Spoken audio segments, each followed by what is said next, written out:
Katakan saya. Siapapun yang siap mengikuti rangkaian acara kita malam hari ini, angkat tangannya, katakan saya. Saya. Allahu Akbar. Allahu Akbar. Allahu Akbar. Walillahil hamd. Gimana, Mas Gigi? Baik, kita mulai saja. Baik. Bismillahirrahmanirrahim. Assalamualaikum warahmatullahi wabarakatuh.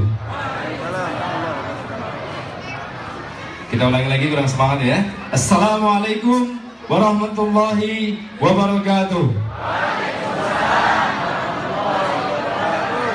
Alhamdulillahirabbil alamin wa bihi nasta'inu ala umuri dunya waddin.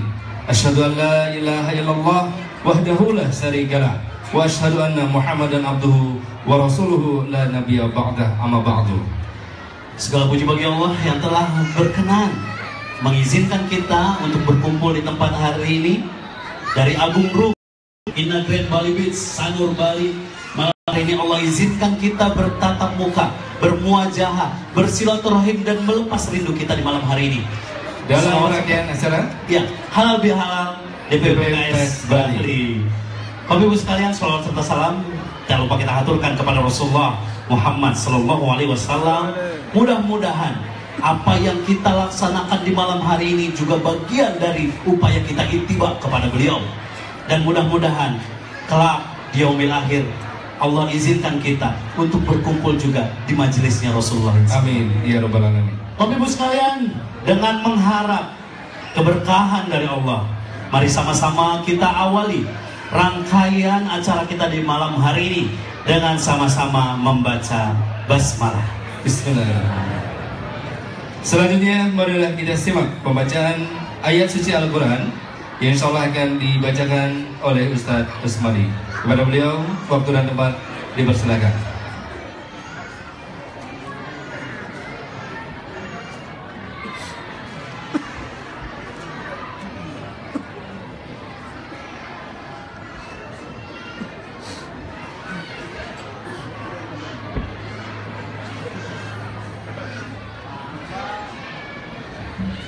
Assalamualaikum warahmatullahi wabarakatuh.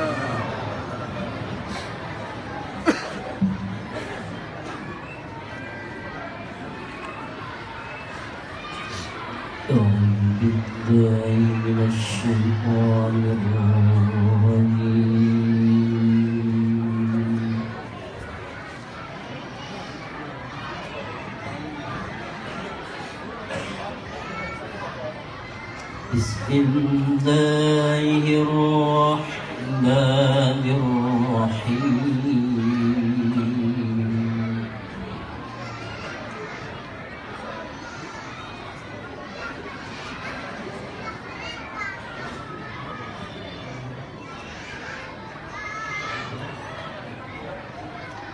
Ya ayyuhallazina amanu taqullaha haqqa tuqatih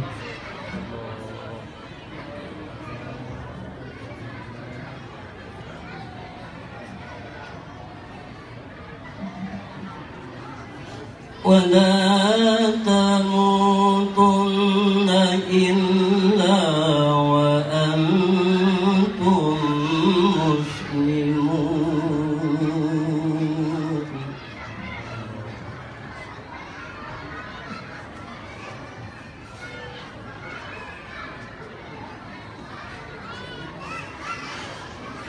Wa'tasimu bihablillahi jami'an wa la tafarraqu wadhkuru ni'matallah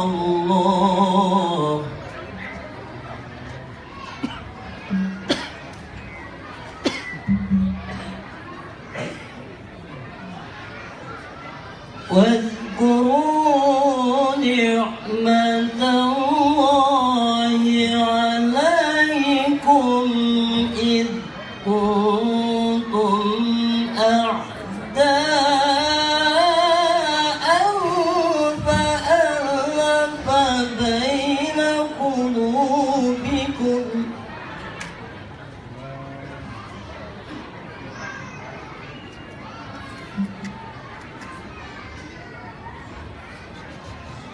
فألف بين قلوبكم فأصبحتم بنعمته إخوانا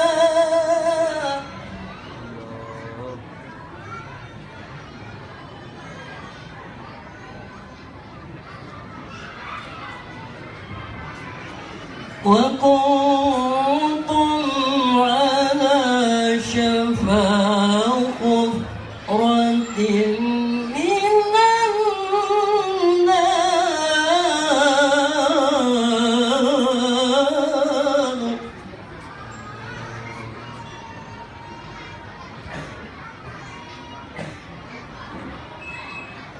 وكنتم على شفا حفرة من النار فأنقذكم منها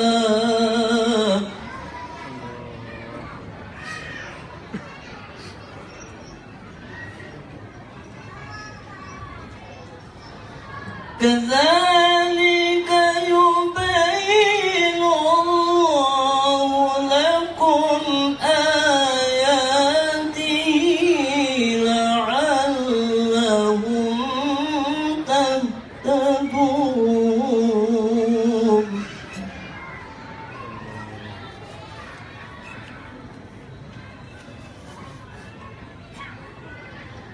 كذلك يبين الله لكم آياته لعلكم تهتدون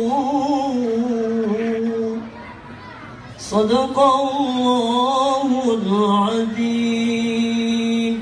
السلام عليكم ورحمة الله وبركاته.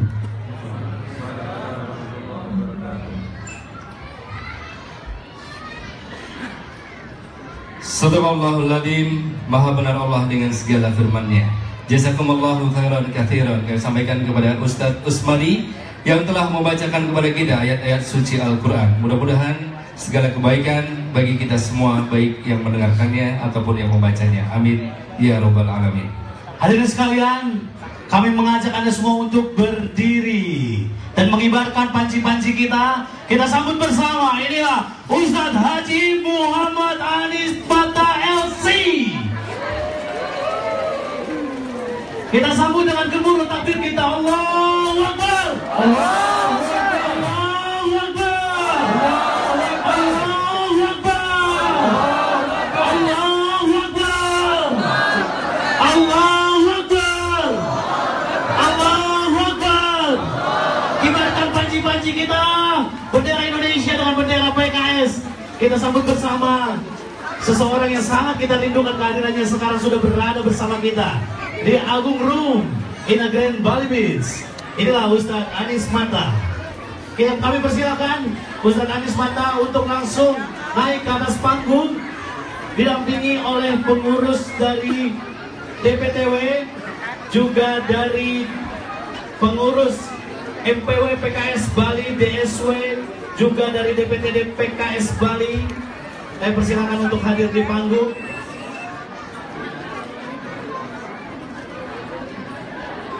Wah, masih berfoto tampaknya ya. Hadirin sekalian, sahabat-sahabatku yang menyaksikan acara ini dari live streaming, mungkin agak ada delay nih Ustadz Anis Mata untuk naik ke panggung karena ternyata masih menyapa para kader dan simpatisan dari PKS Bali yang sudah lama menanti-nanti kehadiran beliau. Baik, Bapak Ibu sekalian, masih berfoto tampaknya.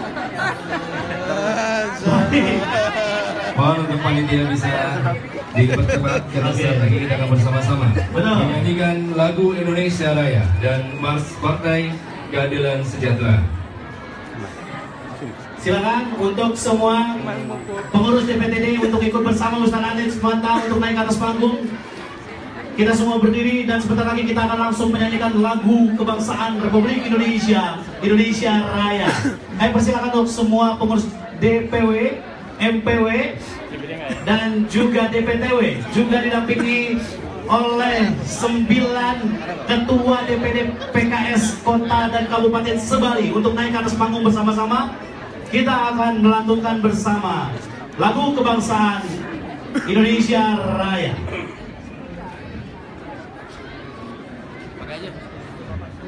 Menyanyikan lagu Indonesia Raya.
Selanjutnya kita akan menyanyikan Mars Partai Keadilan Sejahtera.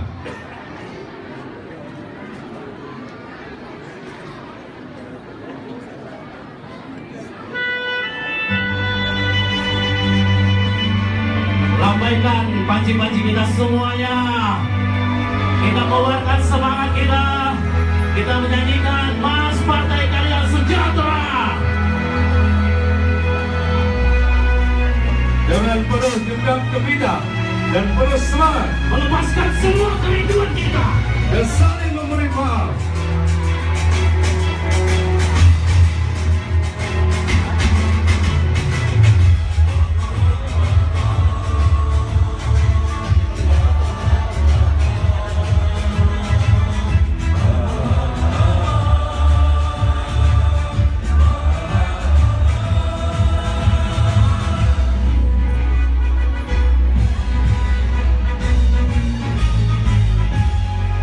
Kita berhimpun dalam barisan, bangkitkan suara hati nurani, agar negeri ini berkeadilan. Indonesia maju bukan hanya mimpi. Kita berhimpun dalam barisan, bangkitkan suara hati nurani, agar negeri ini berkeadilan. Indonesia maju bukan hanya mimpi.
Hadirin dipersilakan untuk duduk kembali.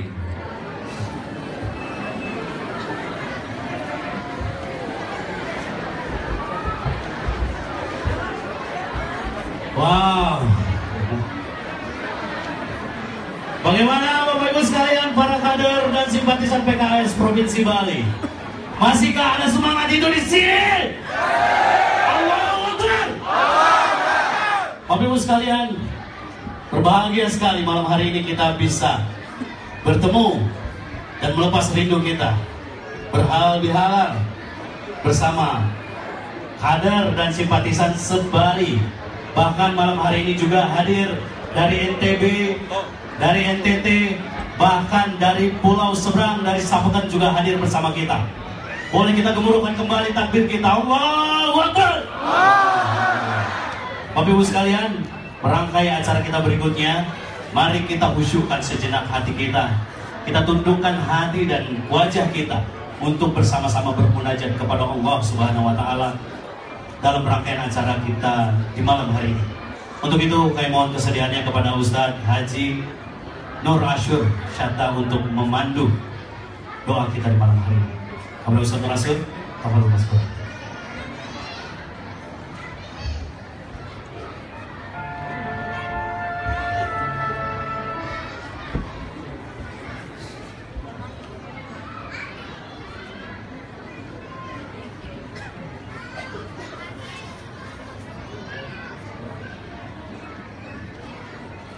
Bismillahirrahmanirrahim. Bapak Ibu yang dimuliakan Allah, izinkan saya di kesempatan munajat dan doa ini mengulangi doa dan munajat yang pernah dipanjatkan oleh Syekhul Tarbiyah, syuhada dakwah kita, Ustadz Rahmat Abdullah. Beliau memanjatkan doa ini pada tanggal 9 19 tahun yang silam. Isi doa ini adalah La illa antal mannan badi'us samawati ya zal jalali wal ikram ya hayyu ya qayyum ya mujibas sa'ilin. Allahumma salli wa sallim ala rasulina Muhammadin sallallahu alaihi wasallam wa ala alihi wa ashabihi wa man tabi'ahu bi ihsanin ila yaumiddin. Allahumma ighfir lana dhunubana, Allahumma ighfir lana dhunubana wa israfana fi amrina wa thabbit aqdamana fansurna 'alal qaumil kafirin. Ya Allah, berikanlah takwa kepada jiwa-jiwa kami dan sucikan dia. Engkaulah sebaik-baik yang mensucikannya, Engkau pencipta dan pelindungnya. Ya Allah, perbaiki hubungan antara kami, rukunkan antara hati kami, tunjuki kami dalam keselamatan, selamatkan kami dari kegelapan kepada terang. Ya Allah, jadikan kumpulan kami kumpulan orang muda yang menghormati orang tua dan yang tua yang menyayangi yang muda.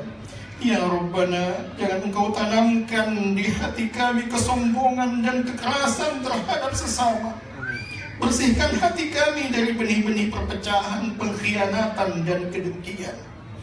Ya Allah, wahai yang memudahkan segala yang sukar, yang menyambung segala yang patah, yang menemani semua yang tersendiri. Wahai Rabb yang beri rasa aman dari segala yang takut. Wahai penguat segala yang lemah, mudah bagimu memudahkan segala yang susah.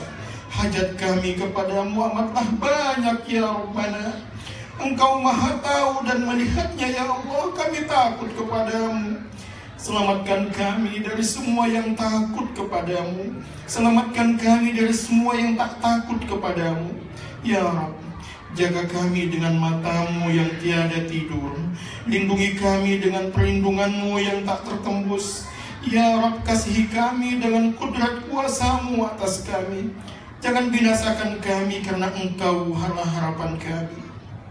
Ya Allah, Engkaulah sebaik-baik pemelihara dan Engkaulah paling kasih dari segala kasih. Ya Allah, kami hamba-hambamu, anak hamba-hambamu, ubun-ubun kami dalam genggaman tangan. Adil pasti atas kami keputusanmu. Ya Allah, Kami mohon agar Engkau jadikan Al-Quran yang agung sebagai musim bunga hati kami, cahaya hati kami, pelipur sedih dan duka kami, pencerah mata kami. Ya Allah, yang menyelamatkan Nuh dari taufan yang menenggelamkan dunia. Ya Allah, yang menyelamatkan Ibrahim dari api kobaran yang marak menyala. Ya Allah, yang menyelamatkan Yunus dari gelap lautan malam dan perut ikan. Ya Allah, yang menyelamatkan Musa dari kejahatan Firaun dan laut yang mengancam nyawa. Ya Allah, yang menyelamatkan Isa dari saat dan pembunuhan oleh kafir durjana. Ya Allah, yang menyelamatkan Muhammad dari kafir Quraisy durjana, Yahudi pendusta, munafik, khianat, pasukan sekutu Ahzab angkara murka.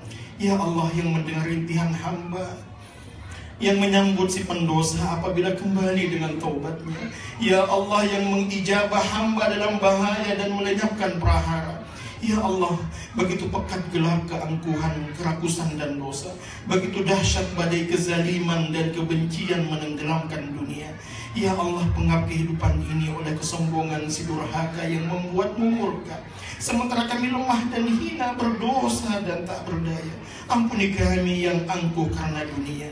Ya Allah, jangan kiranya Engkau cegahkan kami dari kebaikan yang ada padamu karena kejahatan pada diri kami.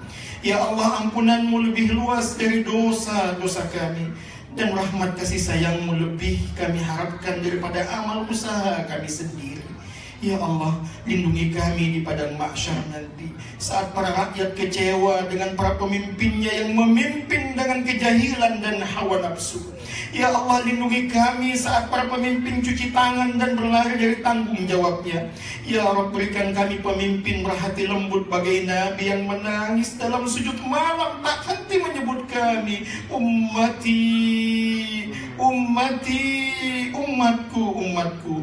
Rabb, berikan pada kami pemimpin bagai khalifah yang rela mengorbankan semua kekayaan demi perjuangan, yang rela berlapar-lapar agar rakyatnya sejahtera. Ya Allah, berikan pemimpin pada kami yang lebih takut bahaya maksiat daripada lenyapnya pangkat dan kekayaan. Ya Allah, sesungguhnya Engkau mengetahui bahwa sesungguhnya hati-hati kami malam ini telah berkumpul karena cintamu, berjumpa dalam ketaatan padamu, bersatu dalam dakwahmu, berpadu dalam membela syariatmu. Maka ya Allah, kuatkanlah ikatan kami, kekankanlah cintanya dan tunjukkanlah jalannya. Penuhilah dia dengan cahaya yang tiada redup, lapangkanlah dada-dada dengan iman yang berlimpah kepadamu, indahnya takwa kepadamu. Hidupkan kami dengan ma'rifatmu, matikan kami dalam syahid di jalanmu. Sesungguhnya Engkau sebaik-baik pelindung, sebaik-baik menolong. Rabbana ighfir lana dzunubana wa israfana fi amrina wa tsabbit aqdamana fansurna 'alal qawmil kafirin. Rabbana atina fid dunya hasanah wa fil akhirati hasanah wa qina adzabannar. Assalamualaikum warahmatullahi wabarakatuh.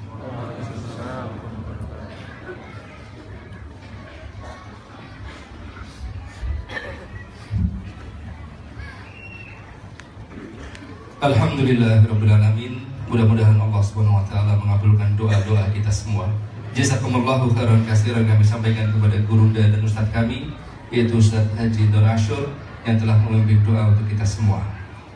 Bapak Ibu sekalian, kader dan simpatisan Partai Keadilan Sejahtera Provinsi Bali, lama kita menunggu, lama kita hanya membaca tulisan-tulisan, lama juga kita tidak menyimak seseorang yang sangat luar biasa ini. Hingga ruangan ini kita penuhi dengan quotes, dengan kata-kata mutiara dari beliau. Kerinduan kita selama ini, malam hari ini sudah tertunaikan. Kita bertemu dan semua rangkaian acara kita ini bisa terwujud. Semua kerinduan kader ini bisa terjawab. Salah satunya dengan dukungan dari Ketua DPW PKS Provinsi Bali. Untuk itu, mari kita sambut dengan takbir kita yang bermur. Inilah Ketua DPW PKS Provinsi Bali. Kita sambut Ustadz Haji Mujiono. Takbir!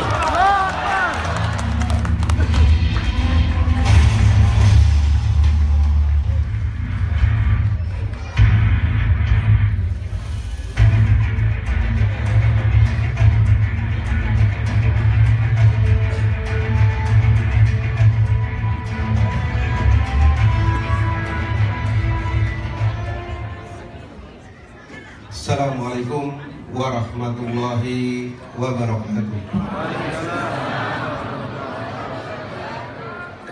Alhamdulillah, alhamdulillahi arsala rasulahu bil huda wa dinil haq liyudhhirahu ala dinihi wa kafa billahi syahida. Asyhadu an la ilaha illallah wahdahu la syarika lah wa asyhadu anna Muhammadan abduhu wa rasuluh. Allahumma sholli ala sayyidina Muhammadin wa ala alihi wa ashabihi wa man tabi'ahum bi ihsani ila yaumiddin. Alhamdulillah, tentunya kita patut bersyukur kepada Allah yang telah melimpahkan nikmat dan karunia-Nya sehingga insya Allah kita bisa hadir dalam acara halal bihalal yang diselenggarakan oleh DPW Partai Keadilan Sejahtera Provinsi Bali. Mudah-mudahan seluruh rangkaian langkah-langkah kita, pengorbanan kita, ini adalah upaya kita untuk menambah catatan-catatan kebaikan kita di hadapan Allah Ta'ala. Yang kami hormati Ustaz Anies Mata LC yang berkesempatan hadir, yang kami hormati Wakil Ketua Wilda Nusa Bali Ustaz Oktan Hidayat, yang kami hormati Ustaz Zainuddin LC selaku anggota Majelis Syuro,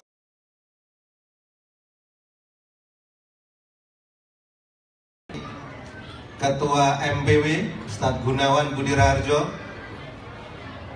beserta anggotanya, yang kami hormati pula para pengurus DPW, begitu pula para sesepuh, para tokoh masyarakat yang berkenan hadir dalam acara halal bihalal PKS Provinsi Bali. Terima kasih.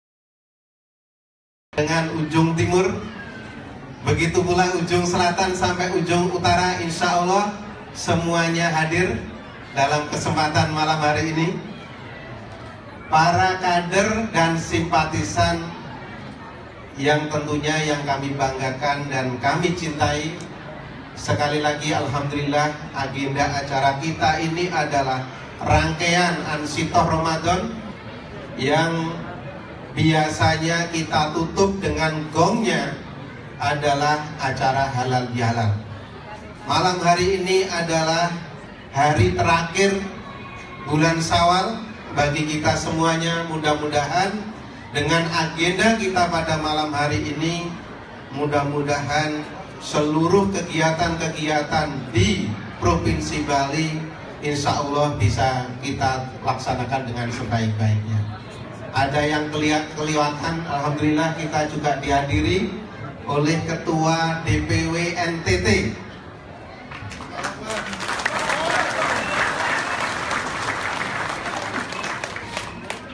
Beliau hadir dengan beberapa rombongannya karena sama-sama merindukan atas nasihat taujih dari Ustadz Anies Mata. Bapak Ibu sekalian, sekali lagi mudah-mudahan rangkaian halal bihalal kita pada malam hari ini betul-betul bisa kita jadikan sarana silaturahim untuk saling memaafkan di antara kita, saling melepas rindu. Mungkin kita juga begitu lama tidak berinteraksi. Mudah-mudahan sekali lagi ini adalah sarana bagi kita untuk membangun, menjalin silaturahim. Kami pada malam hari ini juga ingin mengingatkan kita semuanya.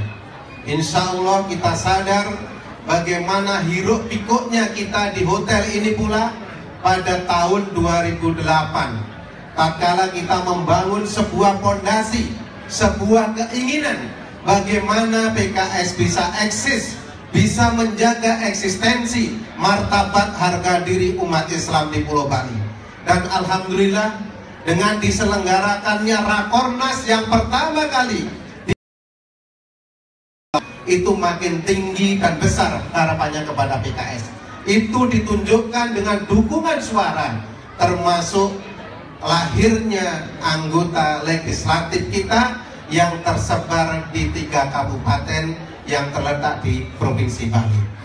Begitu pula alhamdulillah kita semuanya juga telah menyadari dan sadar dengan sesadar-sadarnya pada tahun 2013 kita bersama-sama dengan Ustadz Anis Mata di tempat ini pula kita adanya sebuah prahara, dan alhamdulillah prahara itu pun juga menjadi berkah bagi kita dengan apa? Dengan ditunjukkannya oleh Allah Ta'ala PKS juga bertambah pula kursinya. Jadi alhamdulillah sekali lagi mudah-mudahan kita berharap pada malam hari ini kita juga ingin mencanangkan kegiatan kita malam hari ini adalah kalau kita menghitung 2008, 2013 dan insya Allah malam hari ini adalah 2017. Rangkaian ini adalah kita canangkan, mudah-mudahan ini juga ingin kita buktikan, kita ingin dapatkan sebuah lompatan agar pada pemilu 2019 betul-betul PKS, kader-kader PKS sambut atau siap menyambut sebuah kemenangan pada pemilu 2019. Karena kita sudah menyandangkan bersama dalam musbil agar PKS tetap eksis di Pulau Bali, agar PKS tetap bisa menjaga izzah, harga diri, eksistensi dari umat Islam yang insya Allah pada saat ini umat Islam ada 13% dari jumlah penduduk di Pulau Bali. Tapi insya Allah mudah-mudahan dengan semangat kita bersama dan punya komitmen kita bersama, mudah-mudahan malam hari ini adalah bagian tonggak kita membangun sebuah sejarah bahwa Bali ingin mewujudkan bagaimana di seluruh kabupaten kota umat Islam punya wakil di legislatif melalui kendaraan PKS. Begitu pula kami sangat berharap mudah-mudahan daerah-daerah yang belum pecah telur, mari sama-sama kita kuatkan, kita termotivasi bagaimana bisa memecahkan telur baik di tingkat kabupaten kota, provinsi, dan insya Allah mudah-mudahan kita juga bisa tembus untuk DPR RI perwakilan Bali. Itulah kira-kira yang sedikit bisa kami sampaikan Bapak Ibu sekalian. Sekali lagi dalam kesempatan malam hari ini kami sangat-sangat mengapresiasi kerja-kerja kader semuanya. Pencapaiannya alhamdulillah luar biasa, baik pencapaian secara tarbawi maupun secara struktural. Insya Allah kader-kader Bali tidak kalah dengan kader-kader di wilayah daerah lainnya. Inilah yang harus patut kita syukuri, karena kita tantangan kita ke depan jauh lebih berat dibandingkan dengan pemilu-pemilu sebelumnya.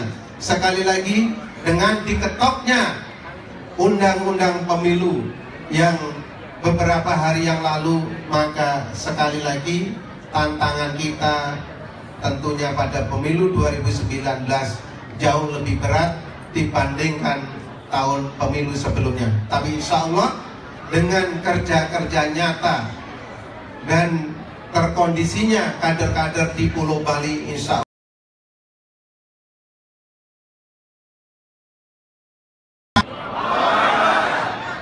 itulah sedikit yang bisa kami sampaikan. Terima kasih atas kehadirannya, dan pada kesempatan malam hari ini baik secara pribadi maupun secara struktural kami mengucapkan taqabbalallahu minna wa minkum, taqabbal ya karim.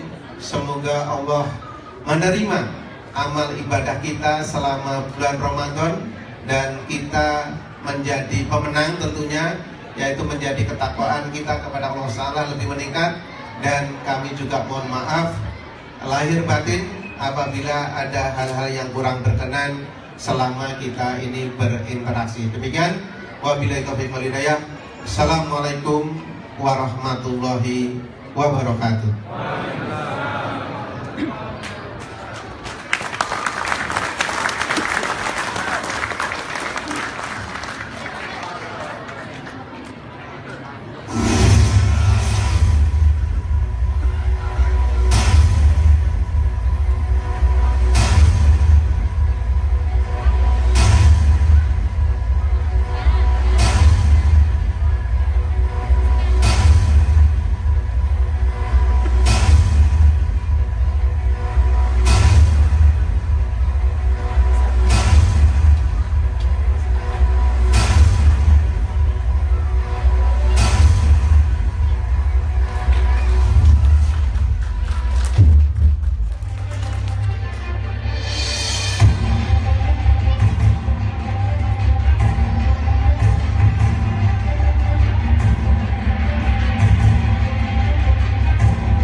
Assalamualaikum.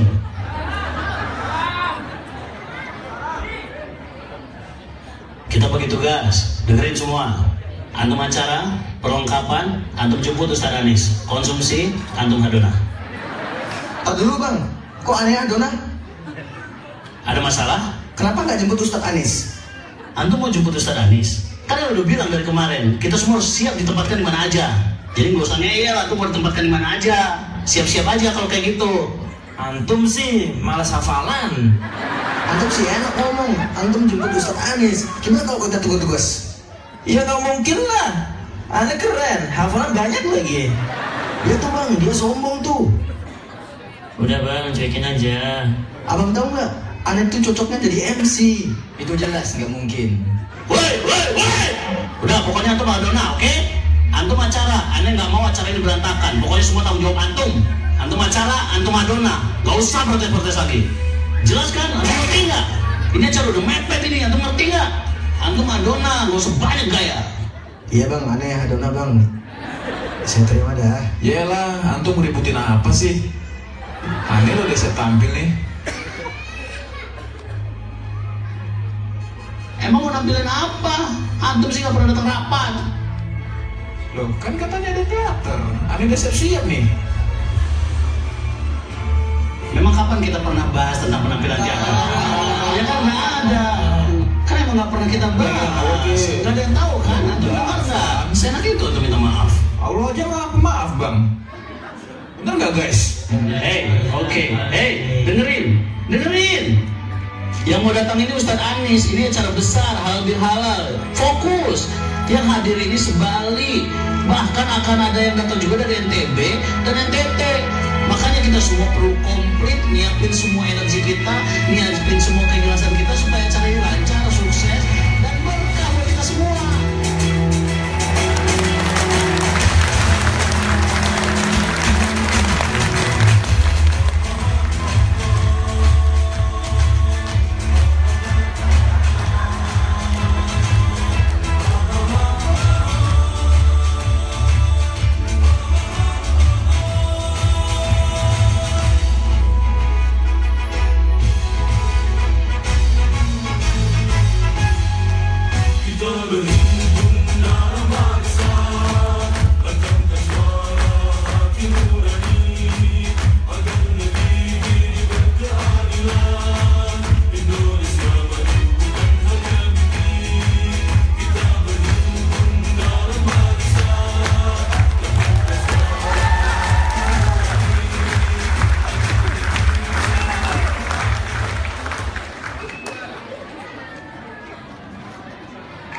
Allahu Akbar. Alhamdulillahilladzi allafa baina qulubina wa ja'alana ikhwanan mutahabbina 'amilina da'ina mujahidina fi sabilih. Asyhadu an la ilaha illallah wahdahu la syarika lah wa asyhadu anna Muhammadan 'abduhu wa rasuluhul mab'uts rahmatan lil alamin. Hayyikum ma'asyara ikhwani wa akhawati jami'an bitahiyyatil Islam wa tahiyyatul Islam assalam. Assalamualaikum warahmatullahi wabarakatuh. Ikhwan dan akhwat yang saya cintai, khususnya para pimpinan partai kita di DPW Bali serta seluruh DPD-DPD yang hadir pada kesempatan ini, dan tokoh-tokoh masyarakat kita yang hadir bersama kita pada malam halal bihalal ini. Saya ingin mengucapkan mohon maaf lahir batin. Mudah-mudahan Allah Subhanahu wa taala menerima seluruh rangkaian ibadah kita pada bulan Ramadan yang lalu. Dan memberikan kita energi baru yang jauh lebih besar daripada energi kita sebelumnya untuk melanjutkan perjuangan kita, karena cita-cita kita belum selesai.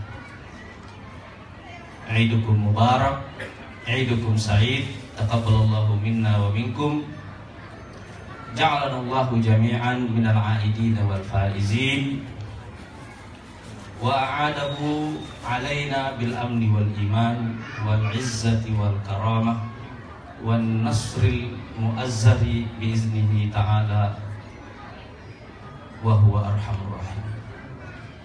Ikhwan sekalian, saya kalau hadir di Hotel Kidi selalu menemukan ilham baru. Ilham tentang energi. Karena Rakernas pertama yang dulu kita bikin di sini tahun 2008 itu membuat alhamdulillah PKS naik tahun 2009 dan menjadi partai terbesar di kelompok partai-partai Islam. Dan retreat yang kita lakukan pada tahun 2013 menjadi sumber ilham dan energi kita semuanya untuk bertahan di tengah badai. Hari ini, malam ini, ikhwan sekalian,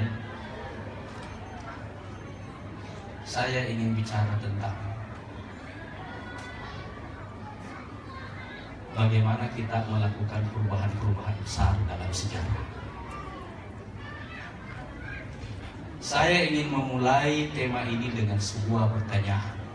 Kalau antum semua ditanya, mana yang lebih antum kenal? Nabi-nabi atau raja-raja? Nabi-nabi. Mana yang lebih kekal pengaruhnya dalam sejarah manusia? Nabi-nabi atau raja-raja?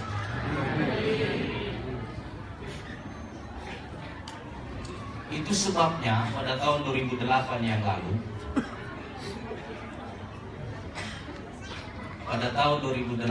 lalu, Obama mengambil ilham dari fakta ini, bahwa kenyataannya sejarah membuktikan nabi-nabi jauh lebih berpengaruh daripada raja-raja. Dan ternyata nabi-nabi itu tidak membawa hal-hal yang tampak besar di mata manusia. Justru mereka datang dengan sesuatu yang sangat sederhana, namanya cerita. Itu sebabnya seluruh kampanye Obama adalah cerita. Saya menyebut Obama karena dia baru datang di Bali beberapa waktu yang lalu. Iya kan? Nah, ikhwan sekalian, dari sini kita melanjutkan pertanyaan kita. Kenapa nabi-nabi itu lebih kekal pengaruhnya daripada raja-raja? Bedanya apa? Karya dan legasi nabi-nabi dengan karya dan legasi raja-raja.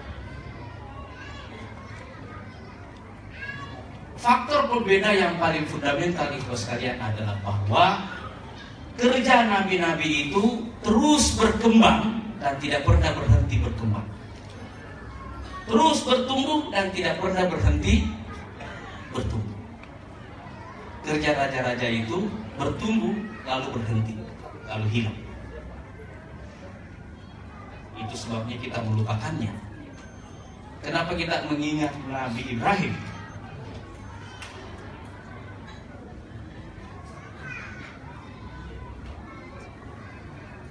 Kenapa kita mengingat Nabi Ibrahim?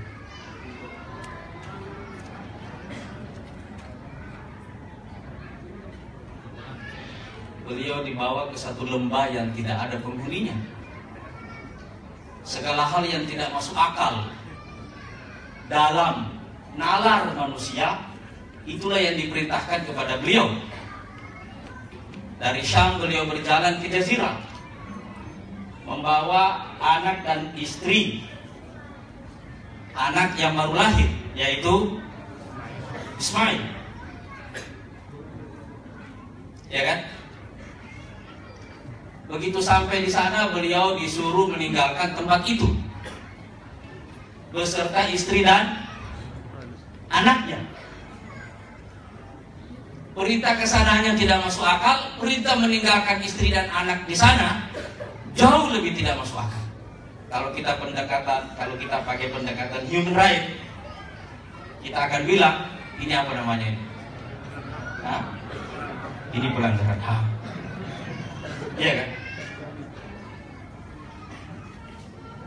Tapi ikhlas kalian, itu adalah satu episode dari sebuah episode panjang. Itu satu episode dari sebuah episode panjang. Itu satu bab dalam sebuah drama panjang. Itu satu bab dalam sebuah cerita yang akan datang kemudian. Lalu ketika beliau membangun Ka'bah di sana, iya kan? Kan hanya ada doa dari Nabi Ibrahim setelah itu, supaya seluruh hati-hati umat manusia dibuat rindu untuk mendatangi tempat itu. Ya kan?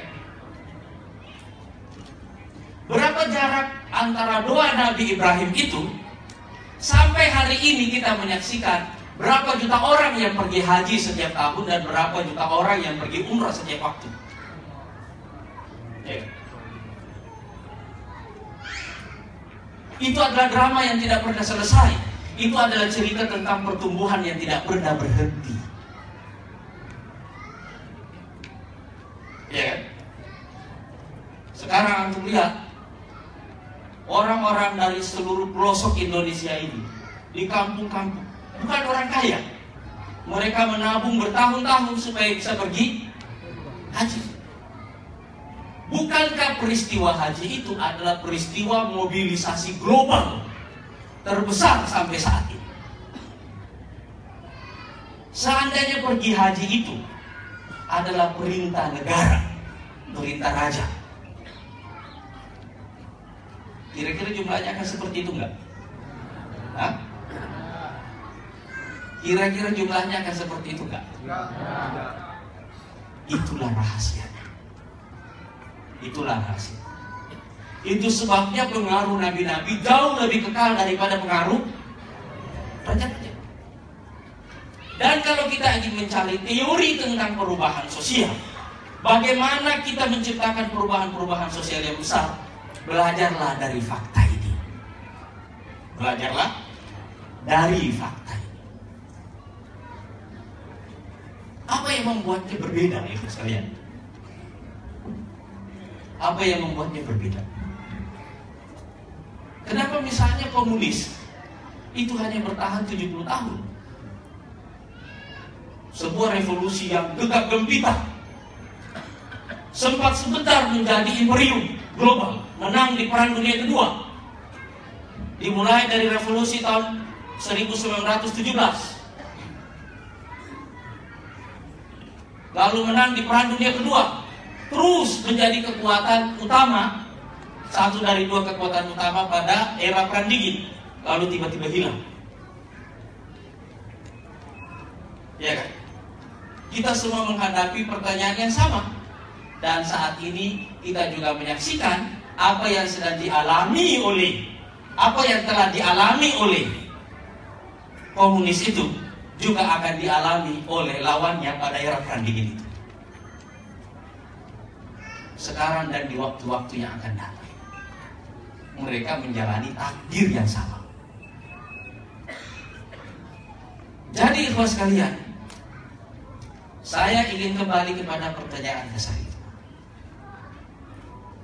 Bagaimana perubahan besar itu diciptakan? Nah ikhwas sekalian,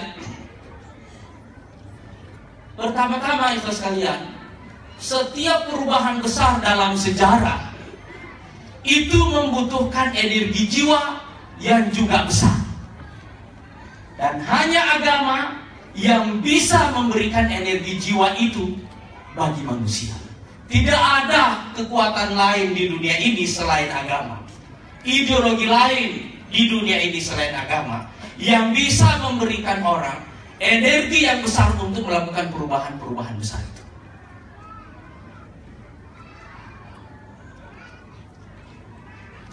Nah sekarang kita turun lebih dalam ikhlas sekalian. Dari mana orang menemukan energi itu ikhlas sekalian?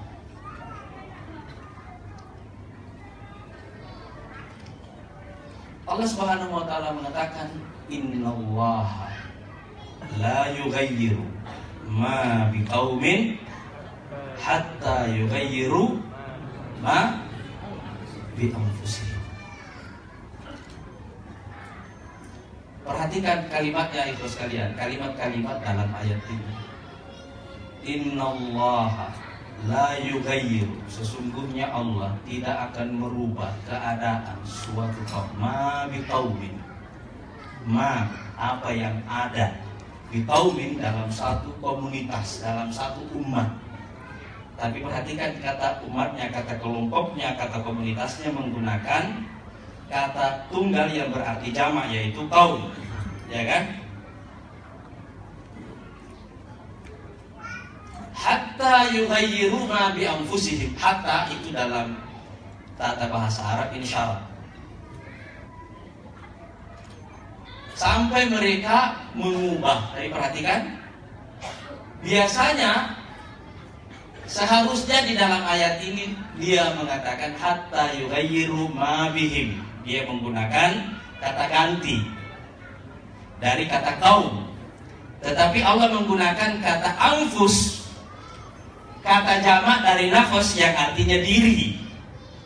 Itu artinya kalau kita terjemahkan berdasarkan makna ini, kira-kira dia ingin mengatakan Allah tidak akan mengubah keadaan suatu kaum sampai mereka sendiri, yaitu member, anggota yang ada dalam kaum itu, yaitu individu-individu yang ada di kaum itu, mengubah diri-diri mereka sendiri.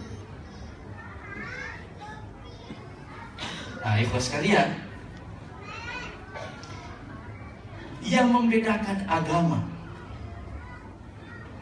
dan negara pada mulanya adalah agama menyasar individu. Sekarang di era liberal ini kita justru mendengarkan ide tentang bagaimana kita harus memisahkan sesuatu yang pribadi, yang individu, yang kita sebut dengan private, dengan yang publik. Dan bahwa negara menyentuh yang publik ini dan tidak menyentuh yang private ini. Jadi idenya berkembang lebih jauh dari dulu ide sekularisme yang memisahkan agama dari politik, menjadi memisahkan negara dengan individu. Itu sebabnya ikhwas sekalian, kalau antum lihat, begitu individu mempunyai ideologi tertentu yang berbeda dengan ideologi negara, mereka mengalami benturan, ya kan? Dan kemudian kesulitan terbesar negara-negara modern sekarang ini, ikhlas sekalian, adalah apa? Yaitu melakukan mobilisasi. Karena dia tidak lagi bisa satu arah, satu jalan, satu sasaran dengan individu-individu yang ada dalam masyarakatnya itu. Membuatnya terpisah, itulah masalah.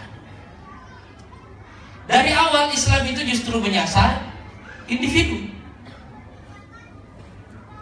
Dan ketika Islam menyasar individu ini, ikhlas sekalian, dia membawanya dalam ruang yang lebih dalam, dalam rentang waktu yang dalam. Dia menjelaskan kepadanya sistem waktu yang totally berbeda dengan sistem waktu yang digunakan dalam pendekatan negara atau raja-raja. Apa itu ikhlas sekalian?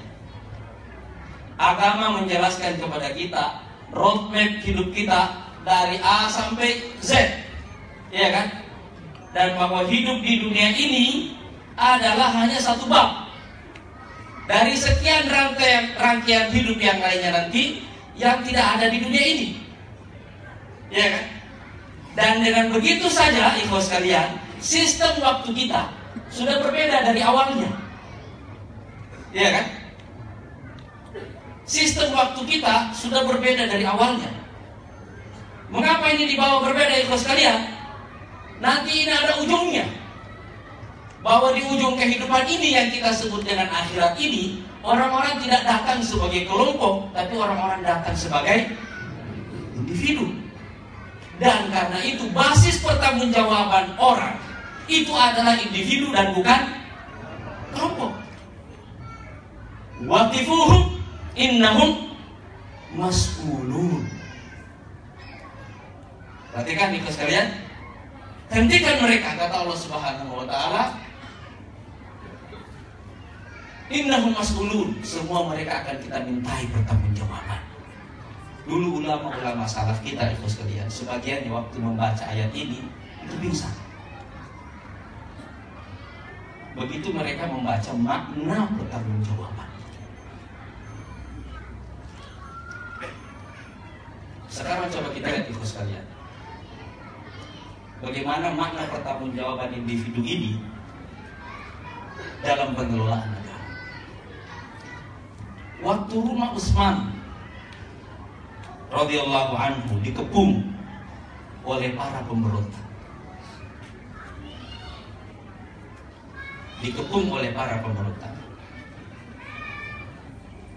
para sahabat itu meminta kepada Umar, putuskan supaya kita lawan para pemberontak itu, kita selesaikan mereka. Tapi Umar bin Khattab mengatakan begini, Utsman bin Affan mengatakan begini,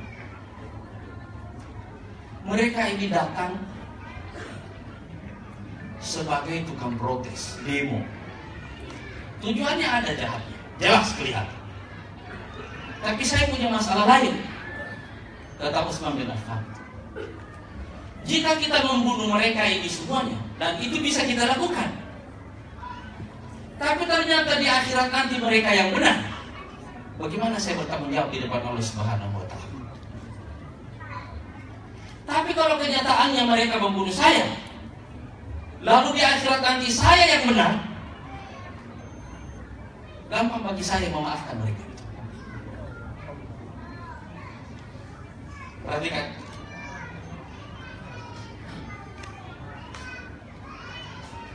Ini khalifah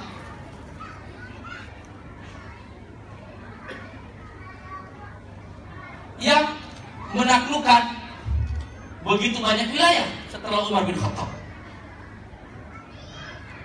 Ya. Tapi dia bisa mengatakan begitu. Pada waktu dia mampu menyelesaikan pemberontakan itu dengan power. Tapi dia tidak melakukannya. Kenapa? Karena dia punya rasa tanggung jawab. Tapi rasa tanggung jawabnya ini, ikhlas sekalian, punya sistem waktu yang berbeda. Bukan hanya pertanggungjawaban di dunia, tapi terutama pertanggungjawaban di akhirat. Kalau sistem waktu kita dari awal sudah berbeda, apakah itu akan menciptakan perbedaan dalam cara kita bekerja? Hah? Apakah itu akan menciptakan perbedaan dalam cara kita bekerja? Kalau dari awal sistem waktu kita, sense of time yang kita punya, kesadaran waktu yang kita punya sejak awal berbeda dengan orang lain, ya kan? Perhatikan. Selanjutnya ikhlas sekalian, bukan hanya sistem waktu yang berbeda, persepsi tentang ruang juga berbeda.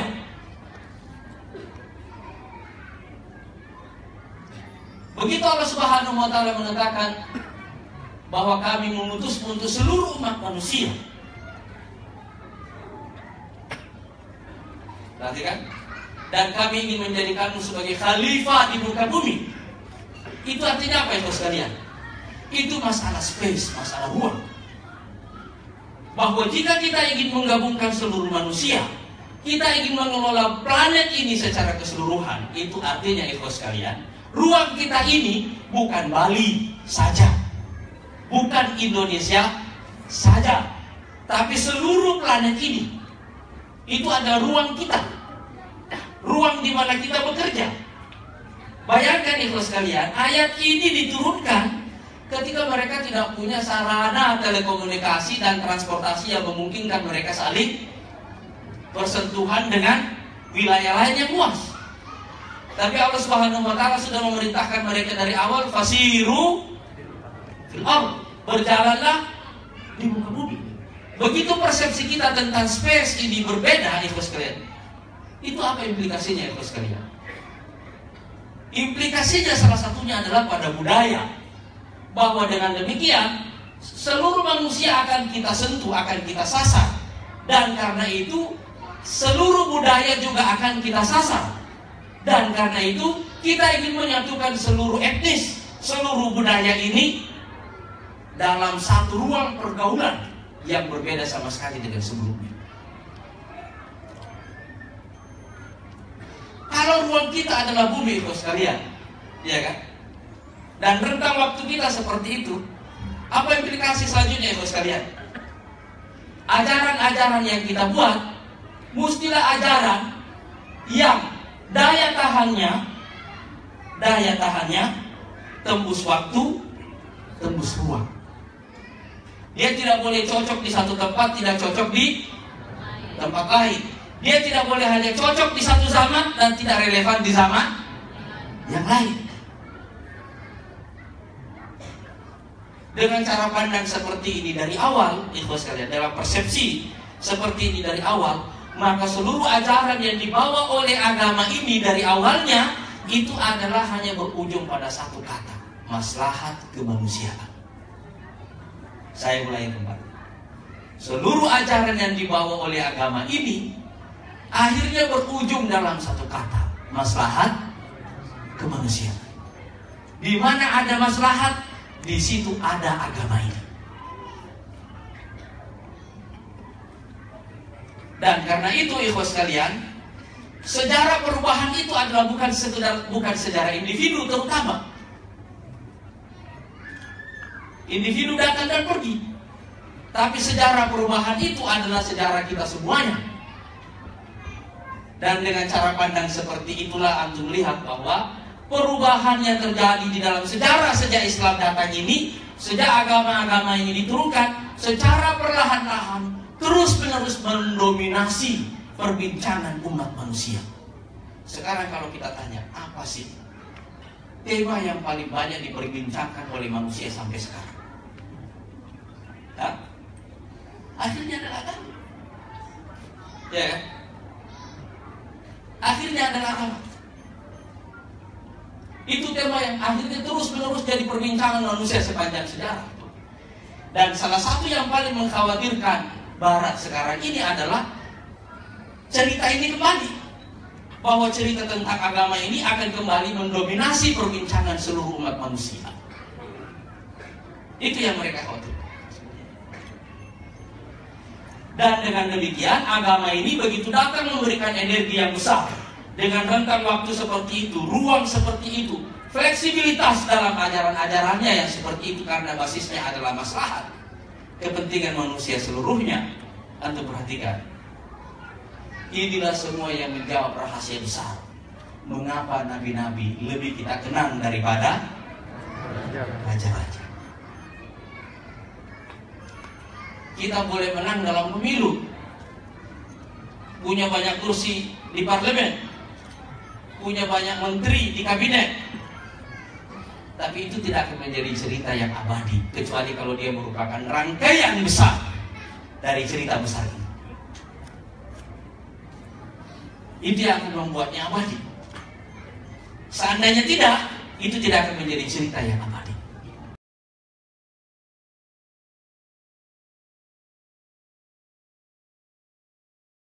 Kalau dibandingkan dengan jumlah manusia yang ada pada waktu itu, sekitar 100 juta. 1 banding berapa itu? 100.000 dari 100 juta. Anda kali sendiri rasionya. Sekarang ada hampir 2 miliar muslim dari 7 miliar umat manusia. Berapa rasionya? Anda kali sendiri. Dalam rentang waktu 1.500 tahun,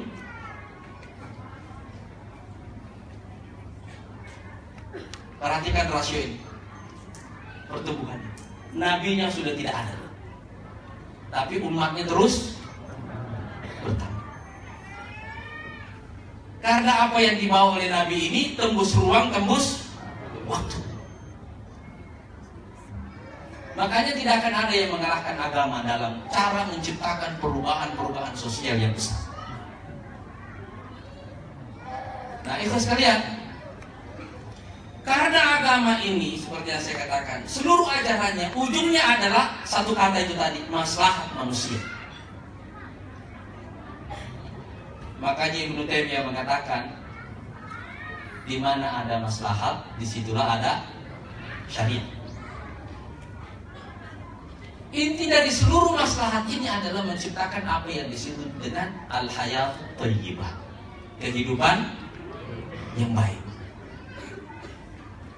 Beberapa waktu yang lalu, mantan Perdana Menteri Inggris David Cameron, waktu kampanye, itu tema kampanyenya adalah bagaimana men-create apa yang dia sebut sebagai good life. Good life. Nah, sekarang coba kita lihat bagaimana Quran menyentuh ini. Seperti yang saya katakan tadi, karena basisnya adalah individu. Perhatikan, Al-Quran mengatakan wala tuti' man aghfalna qalbahu an dzikrina wattaba'a hawahu wa kana amruhu furuta. Jangan kamu mengikuti orang-orang yang hatinya telah kami lalaikan dari mengingat Allah. Ya. Wattaba'a hawahu, lalu dia mengikuti hawa nafsunya, wa kana amruhu furuta, lalu seluruh urusannya berantakan. Ya. Jadi pusat kehidupan kita, maslahat manusia itu pusatnya adalah Allah Subhanahu wa taala. Makin dekat kita ke pusat ini, makin baik hidup kita. Makin jauh kita dari pusat ini, makin berantakan hidup kita. Makanya selanjutnya Allah Subhanahu wa taala mengatakan man 'amila sholihan min dzakarin aw unsa wa huwa mu'min falanuhyiyannahu hayatan thayyibah. Siapa yang melakukan amal soleh dan dia itu beriman, baik laki-laki maupun perempuan, maka kami akan menghidupkannya dalam kehidupan yang baik. Kalau kehidupan individu itu baik, maka kehidupan masyarakat yang merupakan gabungan daripada individu-individu itu secara otomatis juga akan menjadi baik. Dan begitu mereka semuanya berkumpul, itulah yang dimaksud oleh Allah Subhanahu wa taala, baldatun thayyibatun wa rabbun ghafur. Perhatikan. Ini kalau para pemimpin di Amerika dan Inggris akhirnya mulai mengambil istilah-istilah agama dalam kampanye politiknya. Ini Obama dan David Cameron. Apa yang membuat kita ragu untuk terus-menerus bersuara atas nama agama?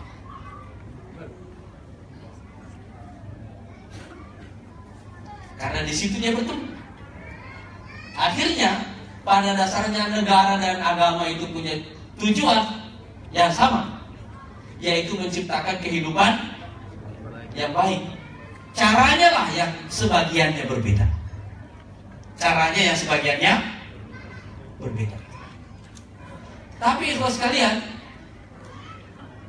dari dua fakta ini, baik dalam kampanye Obama maupun dalam kampanye David Cameron, antum mulai melihat bahwa itu juga akhirnya menjadi satu bukti bagaimana agama kemudian mendominasi perbincangan umat manusia sepanjang sejarah. Nah, ikhlas sekalian, saya kira di depan kita ini ada satu tantangan besar,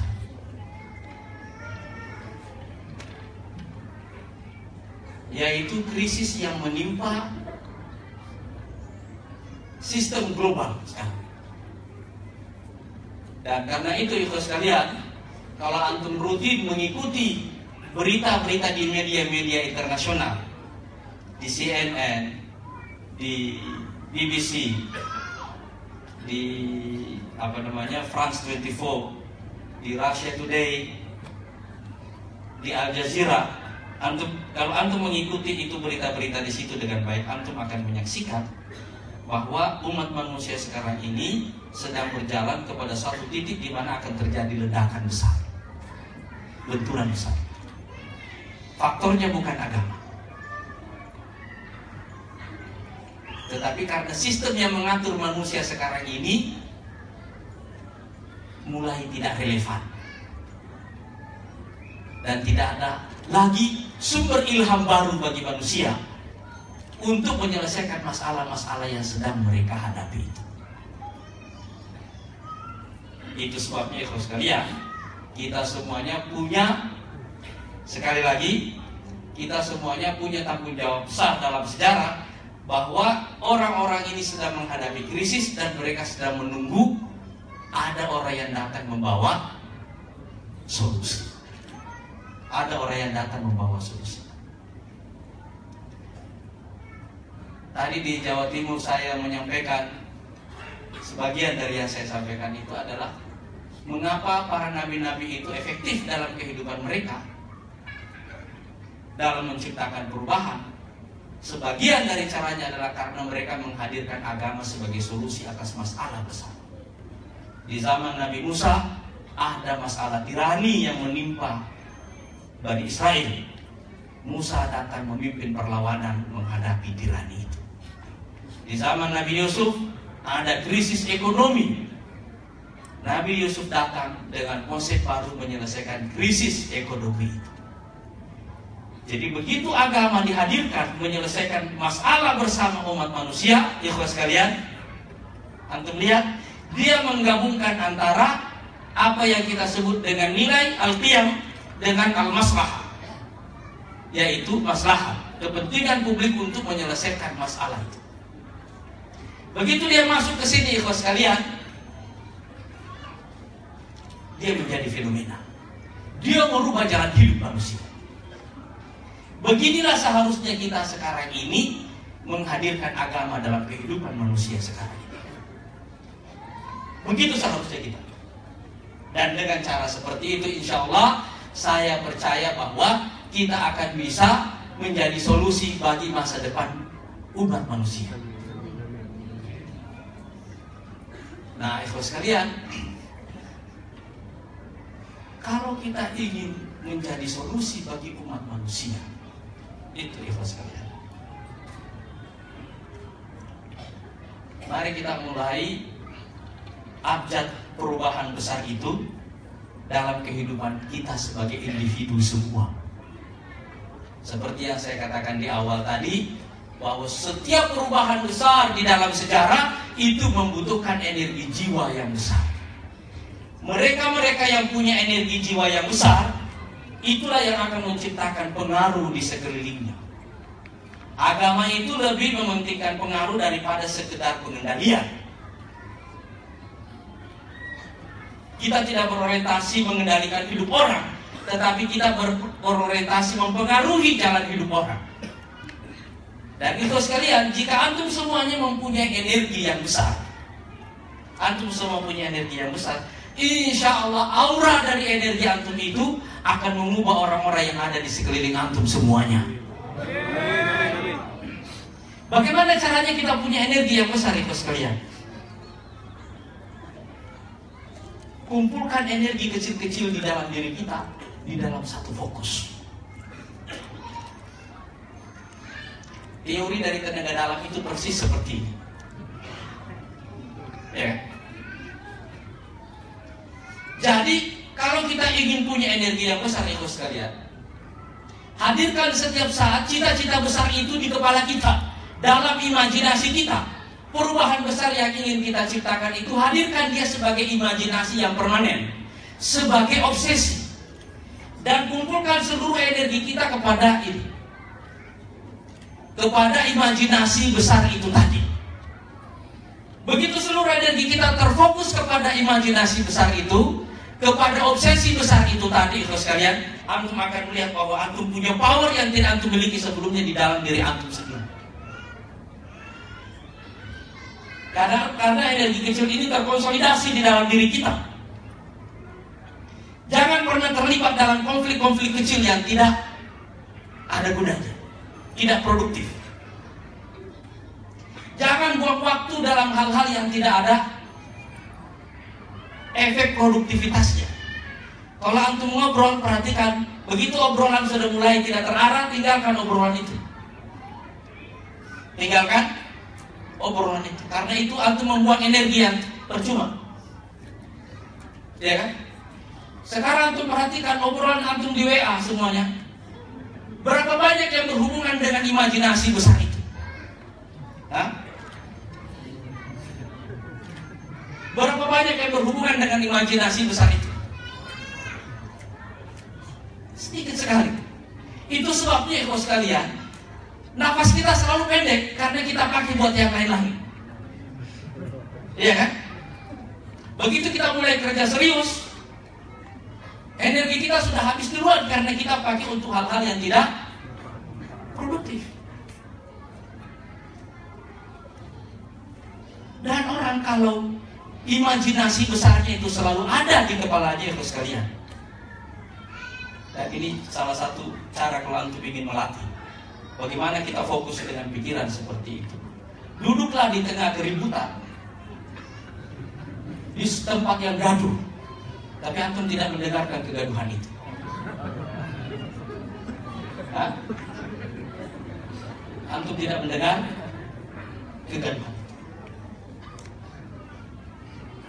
Latih diri antum datang ke tempat yang bau, tapi antum tidak mencium bau itu. Hah? Supaya antum tahu apakah antum fokus atau tidak. Punya kemampuan untuk fokus yang tinggi. Hanya dengan cara seperti itu sekalian, antum mengkonsolidasi tenaga di dalam diri kita semuanya, dan tenaga yang kecil-kecil ini kita kumpul terkonsolidasi, dia membentuk kekuatan akumulatif di dalam diri kita semuanya. Kita ledakan kepada imajinasi besar kita itu tadi. Jadi kalau kita melakukan hal itu, misalnya ambillah kita contoh yang pendek saja, angka 2019 terus menerus hadir dalam imajinasi kita semuanya. Antum akan melihat bahwa sebagian besar perbincangan antum di WA akan antum dilihat, karena tidak ada hubungannya dengan 2019.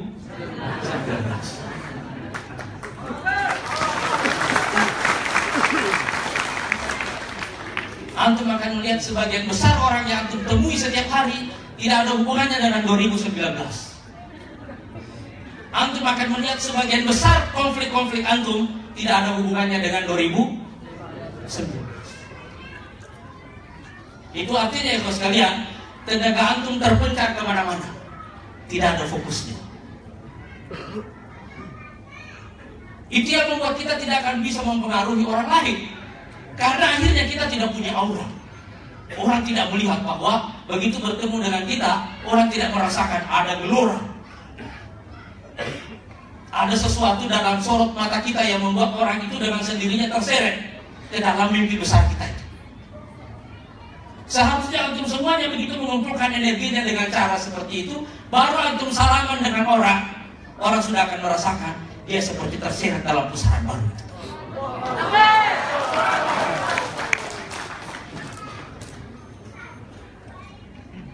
Mau dicoba? Assalamualaikum warahmatullahi wabarakatuh.